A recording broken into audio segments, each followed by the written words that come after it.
Hello everyone, আসসালামু আলাইকুম। আমরা আস্তে আস্তে এখন মানি স্কোয়ারের দিকে চলে যাচ্ছি। আজকের জন্য আমাদের হসপিটালের কাজ কমপ্লিট। আমাদের সব ধরনের টেস্ট করা হয়ে গিয়েছে। জাস্ট এখন রিপোর্টের জন্য ওয়েট। রিপোর্ট দিবে আরও 2 দিন পরে। তো যেহেতু একটু আর্লি বের হয়ে গিয়েছি, তা উনি বলে যে চলো মানি স্কোয়ারে গিয়ে আমরা কিছু খাওয়া দাওয়া সারবো। যেহেতু টেস্টের জন্য আমাদের লাঞ্চও করা হয়নি, অনেক ধকল গিয়েছে আমাদের উপর। অবনীর অনেক ধরনের টেস্ট দিয়েছে। ফাস্টিং ছিল, ফাস্টিংয়ে কিছু টেস্ট ছিল, তারপরে আবার আরও অনেক ধরনের টেস্ট ছিল। তো সেগুলো করতে করতে অনেক দেরি হয়ে গিয়েছে। জাস্ট আমরা কিছু ফাস্ট ফুড খেয়েছি ও ক্যান্টিন থেকে, ওখানের এর চেয়ে আর বেশি কিছু খাওয়া যায় না। এখন প্রচণ্ড খিদা লেগেছে। এখন মানি স্কোয়ারে গিয়ে আগে খাওয়া দাওয়া সারবো। তো এখান দিয়ে আসতে মাত্র 5 মিনিট সময় লাগে অ্যাপোলো হসপিটাল থেকে মানি স্কোয়ারে। পাশ দিয়ে হেঁটে হেঁটে চলে আসতেছি, হাঁটতেও খুব ভালো লাগতেছে। আর এখানকার এনভায়রনমেন্টটা আমার কাছে খুবই ভালো লাগছে। রাস্তাতে কোনো যানজট নেই, কোনো ধরনের ঝামেলা নেই, জাস্ট পাশে দিয়ে মেট্রো রেল।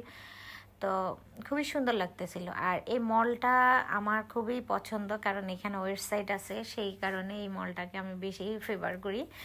তো আমরা হেঁটে হেঁটে চলে আসছি মলের সামনে।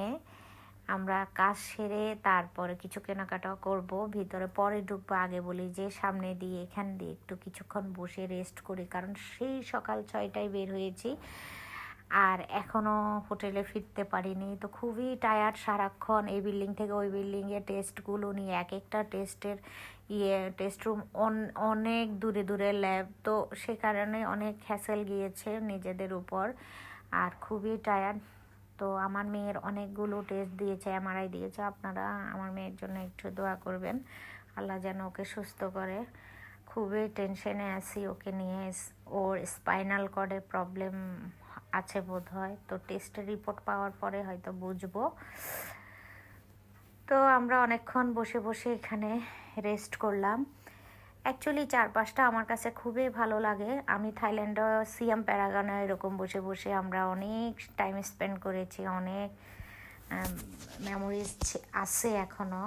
তো আমাদের খুবই ভালো লাগে। এখানেও আমাদের অনেক ভালো লাগে। যখনই দেশের বাইরে আসি তখনই লাইফটাকে মনে হয় এনজয় করো, এনজয় করতেছি। মানে আসলে লাইফটা আসলে খুব সুন্দর যদি আপনি ভালোভাবে এনজয় করতে পারেন। আলহামদুলিল্লাহ সব কিছু মোটামুটি ভালো হয়েছে, যদিও একটু হ্যাসেল যাচ্ছে, টায়ার্ডনেস, সব কিছু মিলিয়ে আলহামদুলিল্লাহ। সবাই আমাদের জন্য দোয়া করবেন।